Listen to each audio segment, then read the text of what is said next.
જયેશ દલાલ ખેડૂત આગેવાન ખેતીની પદ્ધતિમાં આમૂલ પરિવર્તન આવી રહ્યા છે અને ખાસ કરીને રાસાયણિક ખેતીથી સતત ખેત ઉત્પાદન ઘટી રહ્યું છે. એવા સમયે પ્રાકૃતિક ખેતી ખેડૂતોની તરફ વળી રહ્યા છે અને જે રીતે આગામી બજેટમાં તમે જોવો તો રાસાયણિક ખાતરની કરોડો રૂપિયાની સબસિડી ભારત સરકાર આપતી હોય છે અને બીજી બાજુ જે રીતે પ્રાકૃતિક ખેતીને પ્રોત્સાહન ભારત સરકાર આપી રહી છે અને 2047 વિકસિત ભારતના સપનામાં અત્યારે 0.8% જે પ્રાકૃતિક ખેતી થઈ રહી છે અને વધારીને 20% સુધી લઈ જવાની જે રીતની વાત થઈ રહી છે ખૂબ જ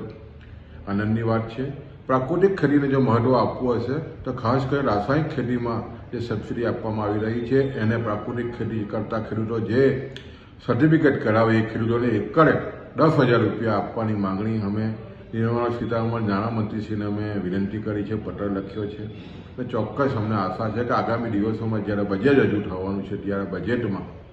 ખેડૂતોને પ્રાકૃતિક ખેતી કરતા ખેડૂતોને એક દીઠ 10,000 રૂપિયાનું અનુદાન મળે એવી લાગણી અમે વ્યક્ત કરી છે.